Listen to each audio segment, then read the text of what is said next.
Introduce yourself, mate. I'm Matt. I'm the guitarist in LOLA COLT. Great. And where are the rest of the band? Well, we've got James next door doing some work. And what does James do? He's another guitarist. Okay. We pretty much all play guitar, I think, at some point. We've got Tasha, who would be here but has been in a slight accident in the car, but is fine. We've got Kitty, who's gone down to Devon today to see her family. Martin, our drummer, who is at work, and Gunn, who is in Denmark. What are you doing here today at Mute Studio? We are mixing our first album, our debut album. And how's it going? It's going well, I think. We're so far inside it now, it's becoming quite difficult to be objective, but yeah, we're pretty confident. We're coming to the end of the mixing session. We've got 2 more days here this week and 2 next week, and then it's done. And when is the album actually coming out, do you know? Yeah, well, we'll be putting out a single ahead of the album around May, and the album itself will be coming probably in the autumn, early autumn. And has it got a name yet? It doesn't have a name yet, no. Ah. No. Has it got candidates for a name? A few. We're keeping those under the hat until we've got it. No exclusives from me. I'll get in trouble from the singer, so... Is Gunn a bit of a fearsome character? Do you all run scared of Gunn a bit? No, she's a big softie really, but yeah, she'll bite if she doesn't agree on something, most definitely. So. Yeah. I'd imagine you need quite a lot. I mean, you're a 6-piece. Yes. Now, I've been in a 6-piece myself, so I know what a complete nightmare it is. I don't know why we decided that would be a good idea, yeah. It's crazy, isn't it? Yeah. What about the smaller venues? How do you deal with that? We just turn up and do what we can. Sometimes quite often we don't fit on the stage, so we have to be a bit inventive. Yeah, it's not just the amount of people, it's just all the gear. It's become a bit of a nightmare. You're a gear-heavy band, aren't you? Yeah, we do like to geek out on our vintage instruments and whatnot, and yeah, it's one of those things you always think, well, I'll buy this and sell that, but you never sell that. You just amass more and more stuff. And it all just arrives on stage. Yeah. Because, I mean, it's funny, isn't it? Because the older, for want of a better word, older musicians were so relieved when digital technology came in, because they didn't have to lift a Hammond organ 4 floors up to the gig anymore.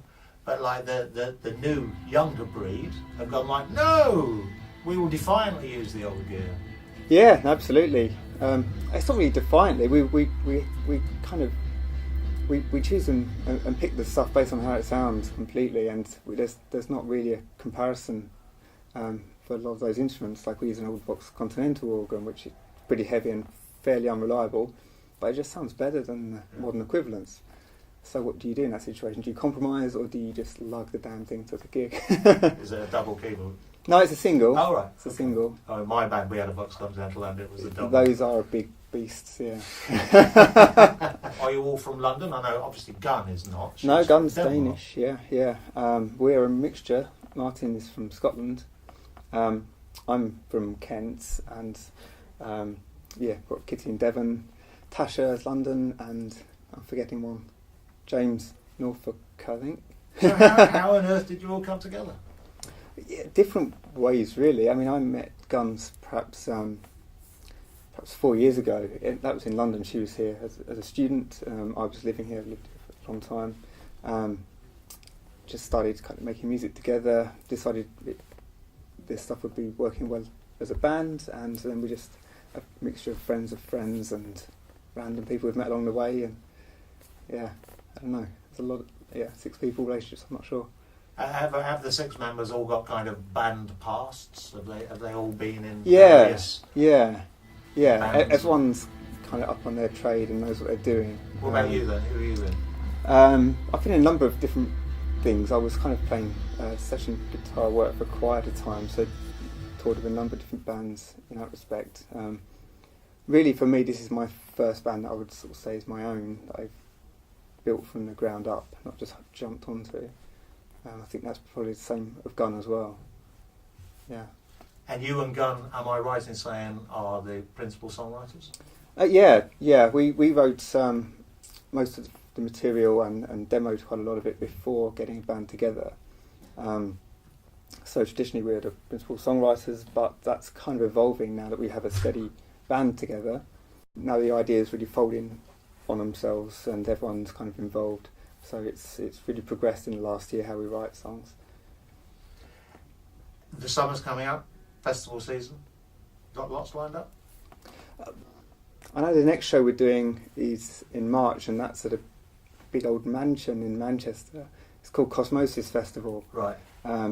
Some great bands going to that, like we've got the Warlocks coming over from LA, we showed you them before. Nice. Yeah, I'm looking forward to that. It looks like a really mad space. I really can dig that. I think they're going to be sort of going the whole hog with the light show and just getting it really trippy and crazy and just, yeah, it's going to be fun. Trippy. Okay, you use the word trippy. Is there a trippy element to what Lola Colt did? I suppose so, yeah, in a strange way, not in a sort of obvious throwback kind of way. The 50s and 60s kind of crossover influences, and some of it comes from there, like the kind of Jefferson Airplane kind of side to it.